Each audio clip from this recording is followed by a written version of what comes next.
Hornbill weekend horn and campaign of vegan chibai. Tuna here episode ay ding wa hi le COVID-19 second wave. Tung tanga igam sung ay effect dan yan ding wa hi ama sa penin first wave lam kami pitin lau na kini hol kia himale second wave chiang in zo India gam sung nak piao ne effect kha hi jiagina hovela dinga hotspot atam ta tun na pena hi jiagin lam kami pitele Churachandpur district le Manipur singtang mi tel nasa tagin ahong ngong ahi yai COVID-19 a Emilian Emilal mimin thang ai kele mi thei lam kai le officer tampi asia adiak tagin Amy Delhi lama na sem ai kele scholar neo Dr. Ne Gin Pau ai kele miman pha tampi amin gen selo asia hi yai COVID second wave a thunitan in data 7 June a Mississauga hi le Churachandpur district apat record tutan latest update CMO office le IDSP apara Mississauga ki muzaga hi le sangli zathum som gup lekhat yai zat hi positive aya Mississauga hi le tunitan in district sunga 79 som sagi le kwa hi yai COVID second wave in igam sung medical so effect kaya sil tampi le hin kwa tampi hi abung bulama ahon le he tunia hi COVID effect ya ding te laga ama so pen district hospital equipment ai kel medical facilities teo nasat kin upgrade in oma India in oxygen nak pia taksap na lian pi ne siagina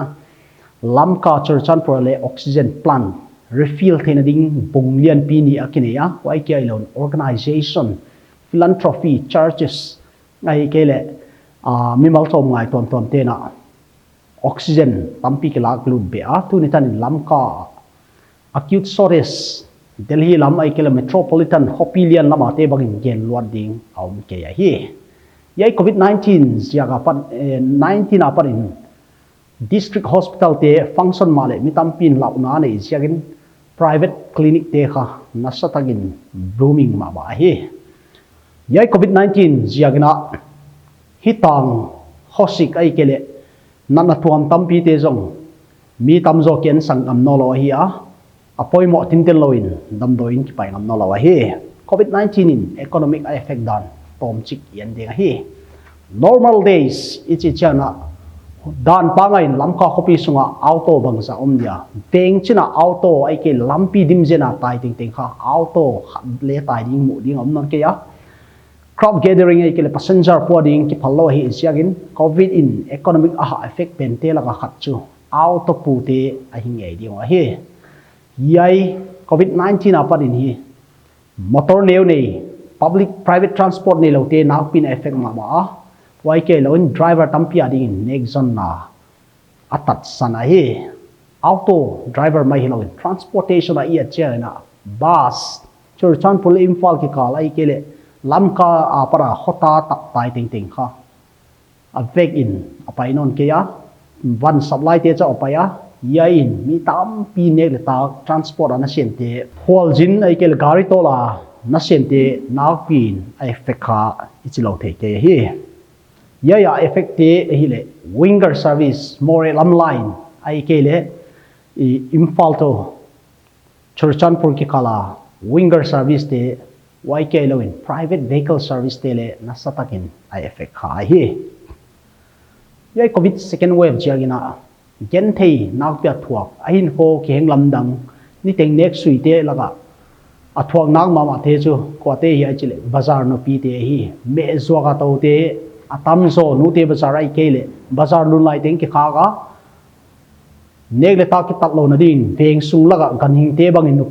nu pi me zuak te hol le na umwa yai me zuak te gen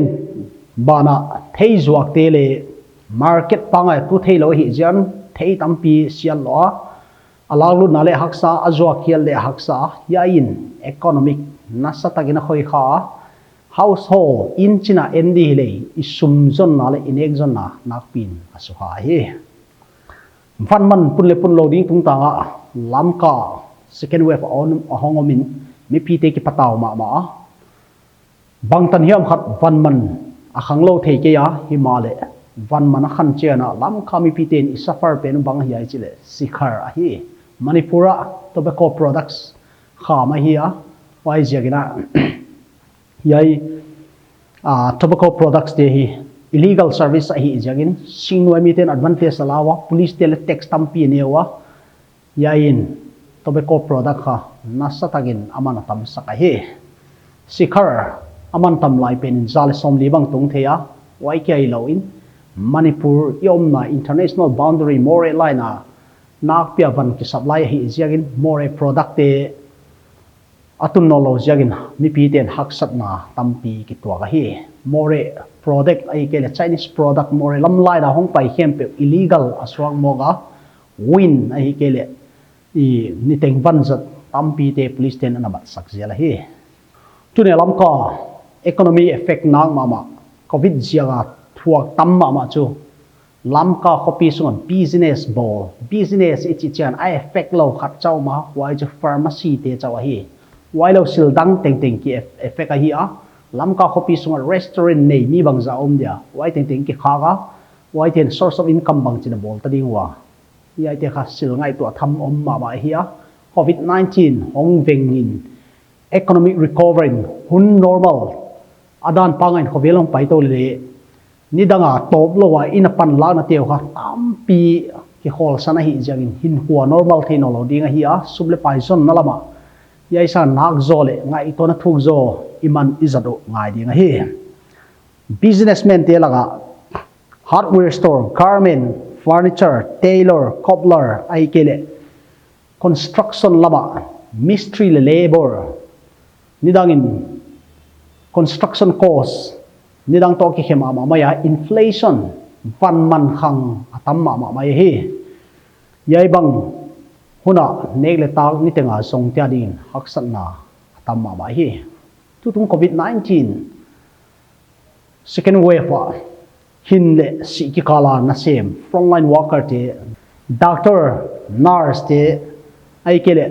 medical facilities a sem te YKLO philanthropic organization tuam ambulance tuak thalazung apang NGO te media te aikele security personnel te le government na sem tampi ten risk line yai huna government aikele economy inisim hin ho tatlo na ding na pan na satang lawa mi hang san tampi in yai gala ahin ho anta na wa hi frontline worker tutung covid galbe na ana sikha ting zana salam honbil cable networking akipia apan lag na pasianin igama de apan lag na teu pathianin gol zoldin te sang na lan gal wa he covid 19 second wave cultural impact yet chana tribal christian te nasa tagin ahon effect kha he yain tribal te culture yet chana misigal ai kele misid ma male si chang kin mama te hiwa yai ni misigal danu ileng khom dan teu ikipun khom dan teu nak pinon feka ti silama padin order soga misi individual bui thelo di chi tan phai le thule la hongom man hi wai kai loin yai covid 19 second wave in lovers te hinak pina feka second wave peak tak taka ki padina wedding chi himim phalahin on ke ya vai gama mi ken khadin government phallo jagna miao sa khadin flight ticket flight pumpi buga hoi sunga flight a hui kwa ana ki teng chi bangle story zawa he yai covid 19 jagna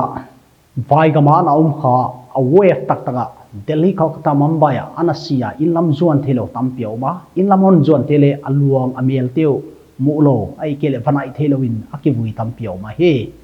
yai kha sing tau mi te adi ni pok nat hoi ma ma dead with dignity si chiang a hoi taka ket kol kha ipui pa tele ei sing tau mi te ton dan ni imi si te lung kim ma ma le ngai to tela kha da ya wai dan ket kol na hi COVID-19 jagina om non kia misi tampi JCB ke vuya avoiding to tele PPE to ki tuamin mai tuam sign aki vui le mai hi mi tamjo yai COVID second wave jagina India in min siana tampi ne ya number 1 BJP government le Modi vai hom na tan phale na pin alinga India gama Modi lam kai na mi in public opinion mi pinga idana kelak na Modi political career dinga lowest rating amag mu tom pen hi yai bangja ki gen aya chi kha I analyze na second wave hong thung ta chi thei pumin BJP government ten hin na sang in vote day in election campaign a big tag in West Bengal Kolkata laga mitam dan te kha Modi in pa ta na thu ge na wai laga parin second wave super killer mi tampi anavei lo a wai ke ai lo in yai dan khovel pumpin second wave warning apiak laina Modi government in oxygen ai kel equipment gamdang ana thona India hon boy tak tak na chimo obey dong in oxygen Modi ngom lo in Delhi khopia mi tampi in ai kel khopi tom toma BJP government te sarkar te blame in yai za lom siding ki hilo na pi in preparedness kising sang na lama nasataga acha ujagan sarkar in le bo na tampi ne hi wai ke lo in yai dana COVID online kum mela achiwa kolte sap tuam ki mu khom na lian pen ganga luya alak ina vakisil mo wa ai laga panin nasatagin hon backfire COVID-19 in India tam nasatagin hon nuai chimit a hofel pumpia misi tam na pen gamdang ting overtake tai kan khobin mi ki sitama hi yai COVID-19 Indian variant le chiwa yaya parin black fungus ei paw legend dan di ka thei ke ya chi bom ai kele taksabe te vom go chi dan variant dang khat hongom no na north lama le hongom pha Manipur le khalani gen ding om jaw hi third wave hon tun cha naw pangte Beiding chi misiam khian khan gena Himalaya tung tanga kinial kalna tampi oma third wave om lai diam chi hingai to tak ma ba hi yai COVID-19 siang in na pangten adam sunga the kha ngai lo long holiday 97 boy zo parin hi school ki kai lo na short pen tu ko ma hi ta dinga Churchanpur district sung ai kel ami om na mun ton ngai to le school bangza om dia teacher nek zong school a ki depend mi bang zom dia wai ten bang chin nega zong ta diwa banga alternative option school a sep lo na sep dang bang chin mu diwa bang lampang sem dingwa hiya yai COVID-19 jagin i thelo te hi ngai I sep ngai lo te sep ngai I sumzon lo dana zon ngai tampio ba yain economic game changer nek le thousand na sil thak hon tun dinga gin tat wai hi Churchanpur district sunga private ile government school bangza om dia metric exam ding mai le tampiao ma himal overall atam own pia affect pia edina student tampi kine ya student ni danga school Don Bosco ai ke YLS school ni tenga paigi ye ten kha banga hi ta diwa mi bangza phone e dik dinga yai repercussion it's diama yai apar silong tung thak chu banga hi ai chile society ya naw pang te omdan play role te teenagers te omdan apan hi restlessness tampi ki mo the police chia bung motora tai loi to ai kele geng tam loi ke so ten thua so wa ya lam ka copy sunga gangster omzat ali sa hon pe so wa group som ni leli sanga tamzo au ma hi tutung second wave ni nidanga ina zago numei naw pangi sual chi te khong om non ke ya himale boina thak ichi diama ahong piang no na wai chu bangai chi le local task force te ahong ki form wa ya in government te pan lang na bana mi pt ket kol na ding veng sung him na ding ki bol a hi a hin khuwa lost te si le hin ki kala chom ngai te ipa ta wa iza ta go hi ma le veng khen khat in ball ana ball fu lo le kha zeu zeu hi le akiloma veng khen khat in veng sunga main road junction te ki khak ta na veng dang te lut thailo pot thailo ni koi wa yai kha ahong so san lot jen sp in order hon so a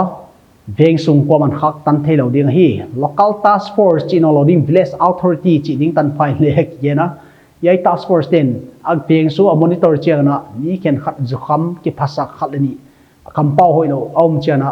controversy boy na tom gen ne ding social media viral khat le ni o ma hi yain ai sak chu local task force kha bang chi banga set up ding a intention hoi ma le azat dan siam lo ken kharin local task force wan na sang saka a le lama bangza in homa le local task force te le ihin khuwa shape thein dinga a peng sung bit dinga pan la he wa yai ki kala balanciam poimo ma hi le klo ma he first wave covid-19 first wave in mi pt chi ai the ma ya a khat bina lockdown ning chile an tangom te takal ani simlon dakal na be hut mai hi politician te le pan na sa tagan lawa government in an tang hom ding on piak te kha amao an tang hom dan ki gen pol le oma himale tu tung second wave ni politician an tang hom gen ding a to ma ya i huai bang kom kala mi pi te yaw taw taka kial taka kiom laina homu zamba an tang ki polut camera ki lag le tai bang chi khong newspaper mu the din om lai he yai covid-19 je naw pang school kai lo awma kum kharin exam live bang ki bola ni tengin homework ane wa at least consistent tagin ni tengin top lo in le kha sim gi geten lai sim mu mal lo homeschooling ai ke le tuition lo te adin hi la le khabu to akigam lan lo jena naw pang tampi adin hi school kai non ding hak sama ma ding hi Indian education system i poimo ngai mamao ai ke acing tamited exam pass in lobu ai ke mark sang distinction topper ingai sana India gama exam aum thenon ke ya matriculation lamka school tampin matric exam kha advantage line ule ulom lo in a fail wale hostel sunga yom sakwa himale thu thugin covid-19 jiagina mitam pin sum tampi le na lakhin ta hostel short piom tawa himale angai na omloin class 10 exam aki cancel hi why ke lo class 12 exam le ki cancel hi tu ni tan cbse te hi kel council board evaluation boarding dan kha lung khamin mangbang ma mai wa ya exam lo ki promote te kha a next a future hin ko I effect diam chile ngai to om ta hi himale i the gi ye ding khar chu gam khen kharin education system wa exam mok ni khol ke wa exam lo le khovel pai thei ma ya himale a sing taw mi tele Indian education system ma khat mang ni atom zo mu jiaga ki oglum college mu lo jiaga ki musit chi bang tam thei ma hi education system le nak pyang ki khel di le kiloma school tam join now pangti update apil now alaizil now atat sat lo da dina online class alawa yai online class de effective tak ya effective lo chi kha monitor hak sama ma ya silgen hak ma ya himale i khovel uncertainty mai lam hun bang chiba pai to ding ya yen thelo ya yai covid kum khat dai ni ya ai ke le bang tan dai ding ya a virus ka mutation ki khel jela hi jagina bang tan dai ding bang chu bang form ong pai ding ya chi aki the ke hi tu tung covid-19 apa ai the hi ka chu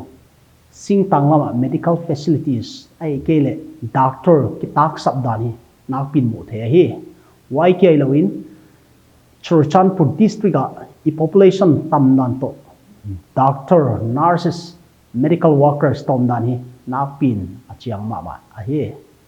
second wave ong ki pat tak tak na Mizoram ai ke le i Delhi Mumbai Kolkata phone most ai ke temple ai ke Indian lian tampi community center te damlo te kol na di ki hong a lamka yai din mun tan akitung sam ke ya himale yai covid second wave ja nak pia effect chu igin na wa hi mi khen khat devotion nei lo thei lo ai ke home pimis ngai lo ki khop tam kha van gam kai ni ngai pol tam pi ma ri ngai in ma le tu lai takina covid second wave chiang mi pi pun khom phala hi ke ya religious gathering biak na thu hi mi ma ki pol khom phal lo a hi chiagina ginna lama na satagin effect a hi yai a para ong silong tung ni chu lam ka khopi sunga business booming pen chu religious center biagin te hi a organization house a pen le sum nei pen le akitu pen chu biak na lam sila hi yai biak na lam bang chi effect dia ni dangin biagin ikai zelwa waya parin tholo milawa soma khatte piawa sil piak tom to that tuam finance sumle paidin muna pol pi te ak chom nunga hi mal thu line biagin kai om no lo hi a ni khen kharin ginum tangin soma khat ai kele tholom pe bale at least 40% bagin ki khom lo pelo din gin tar huaya yain gin nalama le isap tuam teu nak pin financial position sumle paidin muna sunging ma dinga gin tar hi amak mama khat chu first wave line kichi ai beidongin hat tuam ten khamwan nadi pasian la kha to bible sim to sermon pekhia to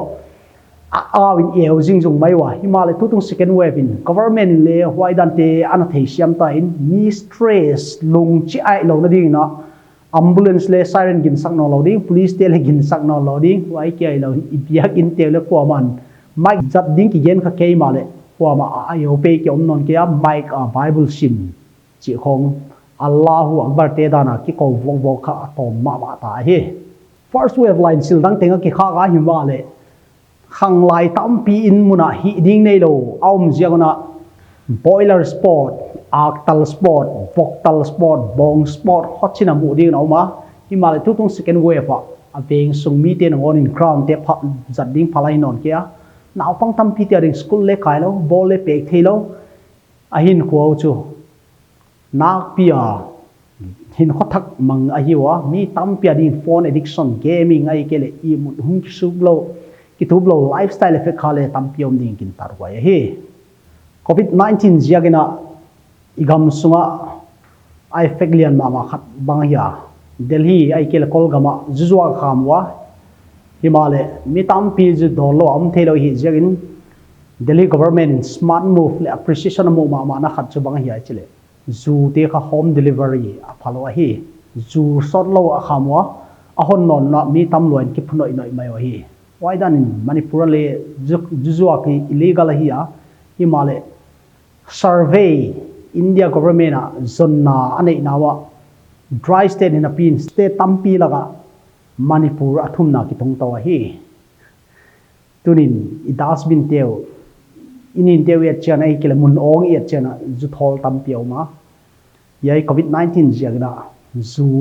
ai kele kham thei mu hak sama ma himale aman tam zo mu ding aum jinga hi covid 19 second wave jiaga hin khu effect lo mi kwa ma ke all walks of life mi khempe in one way or another lam tuam tuama ahon effect chiara yai bangtan sol lai dinga hi lockdown bang chi chaung kyong dinga hi india gama good news khacho mi